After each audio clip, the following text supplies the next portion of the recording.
தமிழ்நாடு என்ன ஐயா ஸ்டாலின் அவர்களுக்கு பத்திரம் எழுதி கொடுக்கப்பட்டிருக்கா? தமிழ்நாடு என்பது திரு உதயநிதி ஸ்டாலின் அவர்களுக்கு பத்திரம் எழுதி கொடுக்கப்பட்டிருக்கா? ஒவ்வொருத்தருடைய இதயத்தான் கிழிப்பீங்களா? கிழிச்சு பாப்பீங்களா? அந்த படத்துடைய தயாரிப்பாளர் கமலஹாசனுக்கு போன் பண்ணி பேசுறாரு, படம் பாத்துங்க, கிளைமாக்ஸ்ல கண்ணெல்லாம் கலங்கிடுச்சு.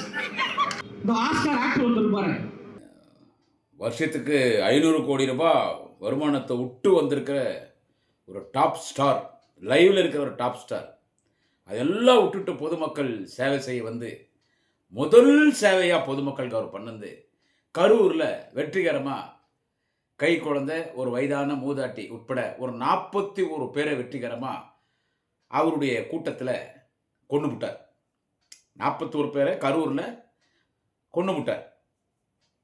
ஒரு பெரிய ஹீரோ. ஆமாம், தமிழக வெட்டு கழகம் தற்குறி போக்கிரி விஜய். ஆமாம், அவர் இப்போ டெல்லிக்கு போயிட்டு வந்தார் சிபிஐக்கு. அது குறித்து தான் இந்த பதிவு. நம்ம நேற்று கூட பேசியிருக்கோம். இந்த சிபிஐ விசாரணை வேணும். அந்த 41 பேர் விஜயனுடைய பரப்புரையில் இறந்துட்டாங்கல்ல, அந்த பஸ்ஸு மேலே ஏறி அவர் பண்ணுற பிரச்சாரத்தில் ஒரு 41 பேர் இறந்து போயிட்டாங்கல்ல. இறந்து போயிட்டாங்கன்னு உடனே விஜய் கொண்டு போட்டானே நான் சொல்லுவேன். ஆமாம், இதை துவக்கத்துலேருந்து சொல்லிட்டு இருக்கிறேன். அதை கடைசியில் அப்படி தான் தீர்ப்பு வரும், நீங்கள் வேணால் பாருங்கள். அதுக்கு உடனடியாக முதலமைச்சர் கிளம்பி வந்தார். அதெல்லாம் நம்ம நிறைய பேசியிருக்கோம். முதலமைச்சர் தலைவர் தளபதி கிளம்பி வந்தார், எல்லாருக்கும் ஆறுதல் சொன்னார், 10 லட்சம் நிதி கொடுத்தாரு, ஹாஸ்பிட்டலில் போய் அடிபட்டவங்கள பார்த்தாரு, துபாயில் குடும்பத்தோடு போயிருந்தார். உடனடியாக அங்கேருந்து கிளம்பி வந்தார் துணை முதலமைச்சர் அண்ணன் உதயநிதி ஸ்டாலின், மாண்புமிகு அண்ணன் உதயநிதி ஸ்டாலின். இதெல்லாம் நம்ம நிறைய பேசியிருக்கிறோம். ஆனால் இவன் ஓடி போயிட்டான் விஜய். 41 பேர் இங்கே இறந்து கிடக்கிறாங்க, ஓடி போயிட்டான். கேட்டால் கூட்டம் சேரும், வன்முறை ஆவான்ட்டு ஒரே ஓட்டம் ஓடி போயிட்டான் விஜய். வந்து ஒரே வட்டம் ஓடி போயிட்டான். ஓடி போயிட்டு சிரிச்சினே போய் திருச்சி ஏர்போர்ட்டில் ஃப்ளைட் ஏறி சென்னையில் போய் இறங்கி எல்லார்ட்டையும் செல்ஃபி எடுத்துன்னு வீட்டுக்கு போயிட்டான். யார் வீட்டில் இலவு விழுந்தா அவனுக்கு என்ன இருக்குது? அவன் வீட்டில் இலவு விழுந்துச்சு. யார் வீட்டில் இலவு விழுந்தா அவனுக்கு என்ன இருக்குது? இலவு விழுந்த வீட்டை ரிசார்ட்ஸை கூப்பிட்டு பேசினான். 41 பேர் கொண்டு போட்டான். அந்த 41 பேர் விஜய் கொண்டு போட்டான். அந்த இலவு விழுந்த வீட்டில் இருக்கிறவங்களை எல்லாரையும் கூப்பிட்டு ரிசார்ட்ஸில் பேசினான். ஏன்னா அவன் கட்சி நடத்துறது ரிசார்ட்ஸில் தான் கட்சி நடத்துகிறான். இப்போது சிபிஐ விசாரணை இவன் தான் போய் கேட்டான். தமிழ்நாடுனுடைய போலீஸ் டிபார்ட்மெண்ட் சிபிசிஐடி ரொம்ப நேர்மையாக கரெக்டாக விசாரணை பண்ணிட்டு இருந்தாங்க. முதலமைச்சர் அதை வாட்ச் பண்ணிட்டு இருந்தார். ஓய்வு பெற்ற நீதிபதி ஒரு விசாரணை கமிஷன் கூட அமைச்சாங்க. அந்த ஓய்வு பெற்ற நீதிபதியினுடைய விசாரணை கமிஷன் கூட நேர்மையான முறையில் விசாரணை பண்ணிட்டு இருந்தாங்க. உடனே இந்த விஜய் கூட அல்லக்கைங்கள்லாம் இருக்குது இல்லை, இந்த விஜய் கூட அல்லக்கைங்க இதுங்கெல்லாம் இல்லைல்ல, இது வந்து தமிழ்நாடு கவர்மெண்ட்டு, தமிழ்நாடு போலீஸு இவங்க நியமிச்சிருக்கிற ஓய்வு பெற்ற நீதிபதியினுடைய விசாரணை கமிஷனால் நமக்கு நியாயம் கிடைக்காது, நம்மளை ஏதாவது பழி வாங்கிட்டாங்க, நம்ம சிபிஐ போய் கேட்போம். கோர்ட்டில் போய் சிபிஐ கேட்டாங்க. இதே தற்குறி போக்கிரி விஜய், தமிழக வெட்டு கழகத்தினுடைய ஒரு வெட்டு பையன் போக்கிரி விஜய், இதே விஜய் ஒரு நேரத்தில் என்ன பேசினான்னு கேட்டால், சிபிஐ மீது எங்களுக்கு நம்பிக்கை கிடையாது, சிபிஐ வந்து பிஜேபி ஆர்எஸ்எஸ்னுடைய கைக்கூலி. இது சொன்னது யாருன்னு கேட்டால் தற்குறி விஜய். இவன் தான் சொன்னான். சிபிஐயாக இருக்கட்டும், அமலாக்கத்துறை இருக்கட்டும், அந்த இடி ஐடி தேர்தல் கமிஷனும் சேர்த்து சொன்னான். இது எல்லாமே பிஜேபி ஆர்எஸ்எஸ் கைக்கூலி. அதுலேயும் முக்கியமாக சிபிஐ நான் நம்பவே மாட்டேன், அது பிஜேபி ஆர்எஸ்எஸ் கைக்கூலி. பிஜேபி ஆர்எஸ்எஸ் என்ன சொல்கிறானோ அதை தான் சிபிஐ செய்யும்னா. இப்போ இவனே போய் என்ன பண்ணான், கரூரில் 41 பேர் என்னுடைய பரப்புரையில் கூட்ட நெரிசலில் இறந்துட்டாங்க, அதுக்கு எனக்கு சிபிஐ விசாரணை வேணும்னு கேட்டான். இவன் கேட்ட உடனே சிபிஐ கொடுத்துட்டாங்க. இவனா போய் வாலண்டியராக சிக்கணும் வழியில். யார் வழியில்? சிபிஐ விசாரணை கேட்டு சிபிஐ கோர்ட்டு கொடுத்துருச்சா, இவனா வாலண்டியராக போய் சிக்கிட்டான். யார்கிட்ட போய் சிக்கனா? அமித்ஷா கிட்ட, பிஜேபி கிட்ட போய் சிக்கிட்டான். முடிஞ்சிச்சா? இவனை விசாரணை கூப்பிடுறாங்க. இவனை விசாரணை கூப்பிட்ட உடனே இவனுக்கு டவுசர் லூஸ் ஆயிடுச்சு. ஏன்னா இவனுக்கு சிபிஐனா என்னன்னு தெரியாது. இவன் ஒரு திரையில் மட்டும் டைரக்டர் சொல்கிறது நடித்து வசனம் பேசக்கூடியவன். ஆமாம், அதுவே வாழ்க்கை நினச்சி அரசியலுக்கு வந்துட்டான். சினிமாவில் நம்ம என்ன வசனம் பேசினா மக்கள் கை தட்டுறாங்க, சினிமாவில் பேசுகிறதாண்ட அரசியல் நினச்சி அரசியலுக்கு வந்துட்டான். சிபிஐ இவனை கூப்பிட்ட உடனே இவனுக்கு டவுசர் லூஸ் ஆயிடுச்சு. என்ன நம்மளை சிபிஐ கூப்பிட்றாங்களே? இப்போ சிபிஐ விசாரணை நீ தானே கேட்ட?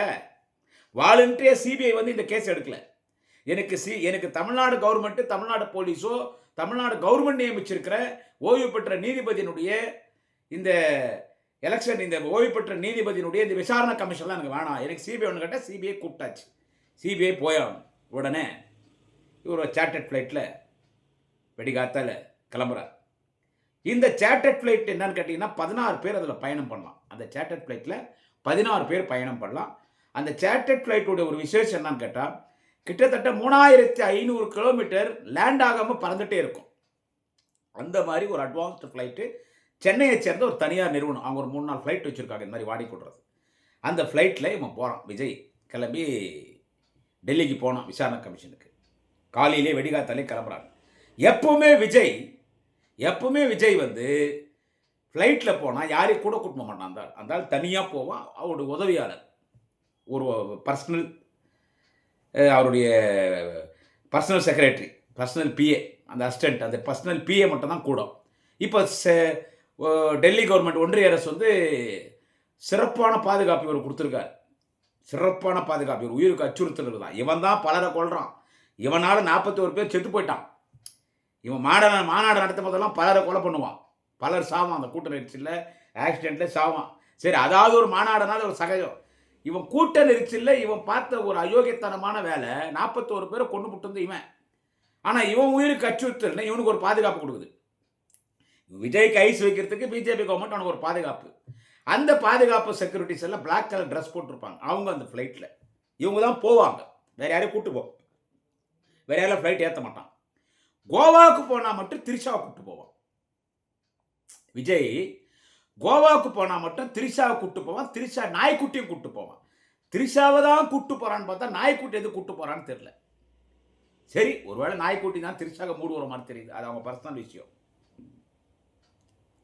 ஆனால் இந்த முறை 12 பேர் போகிறாங்க அந்த ஃப்ளைட்டில். Security, PA, driver, Vijay driver, கூட ஆதவ அர்ஜுனா, அதை திருட்டு அடிச்சிருக்கிறவன். சரி, அவனாவது அவன் கட்சியுடைய நிர்வாகி, இந்த வழக்குக்கு தொடர்புடையவன்.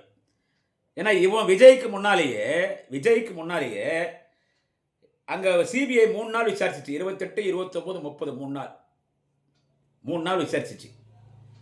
யாரை? ஆதவ அர்ஜுனாவை, அந்த பாண்டிச்சேரிக்காரன் புஷி ஆனந்த, நிர்மல் குமார் இவங்களெல்லாம் விசாரணை பண்ணாங்க. இவங்கெல்லாம் கூட போகிறாங்க விஜய் கூட. யார்? நிர்மல் குமார். சரி, அந்த ஆள் ஒரு வக்கீல்ன்றாங்க. ஆதவ அர்ஜுனா அது 420, 420, 840 அந்த ஆதவ அர்ஜுனா கிரிமினல் அக்யூஸ்டவன். சரி, அவனாவது கூட இருக்கிற நிர்வாகி. புஷி ஆனந்தம் கூட வரல. ஏன்னு தெரியல. அவன் பயந்து போட்டான். புஷி ஆனந்தம் கூட வரல. இதில் கூட இன்னொருத்தனை கூட்டின்னு போனாங்க. அதுதான் இந்த பதிவே. இப்போ யாருன்னு கேட்டால், ஒரு ஃப்ராடு ஜோசியக்காரன், ஈரோடு கருங்கல்பாளையை சார்ந்தவன், ஒரு ஃப்ராடு ஜோசியக்காரன். அவன் பேர் யாருன்னு கேட்டால் ரத்தன் பண்டித் வெற்றிவேல்.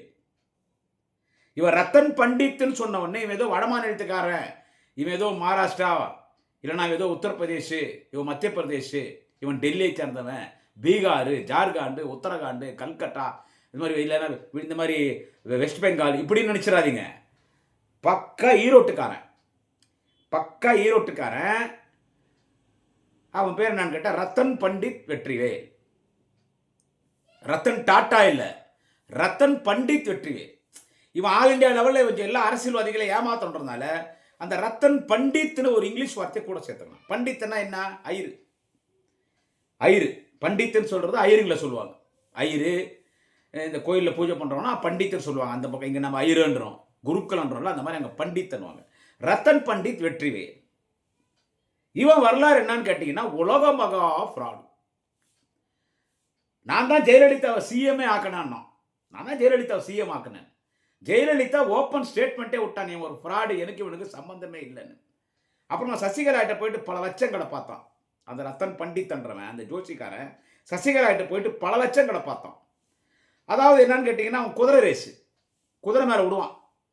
சசிகலா கிட்ட வாங்கின பணம், எல்லார்ட்டையும் வாங்கின பணம் எடுத்துகிட்டு போய் கோயம்புத்தூரில், சென்னையில், ஊட்டியில், இந்தியா ஃபுல்லாக எங்கெங்கே குதிரை ரேஸ் நடக்குதோ அங்கெல்லாம் போய் குதிரை ரேஸ் மேலே பணத்தை விடுறவன் தான் இந்த ரத்தன் பண்டித் வெற்றிவேல்னு ஒரு ஃப்ராடு ஜோசிக்காரன். இப்போ யாரை பார்த்தாலும் எனக்கு தெரியணும். கர்நாடகாவில் போனால் அங்கே இருக்கிற அரசியல்வாதிகிட்டலாம் நான் அவங்கள சிஎம் ஆக்கிடுறேன், எலெக்ஷனில் எப்படி ஜெயிக்கணுன்றது நான் பார்த்துக்கிறேன். டெல்லியாக இருக்கட்டும், அது சென்ட்ரல் மினிஸ்டராக இருக்கட்டும், பிரைம் மினிஸ்டர் ஆஃபீஸாக இருக்கட்டும், அது சிபிஐயாக இருக்கட்டும், அது அமலாக்கத்துறையாக இருக்கட்டும், அது யாராக இருக்கட்டும், நான் தான் எல்லாரையும் சிஎம் ஆக்கினவன். ஜெயலலிதாவே நான் தான் சிஎம் ஆக்கினான்னவன். ஜெயலலிதா சசிகலாட்ட சொல்லி சசிகலா அப்புறமா கண் முழிச்சிக்கிச்சு. இவனை போலீஸ் ஸ்டேஷனில் திரும்பி உள்ளே போட்டு சசிகலா சொல்லி கருகம்பாளையம் போலீஸ் ஸ்டேஷனில்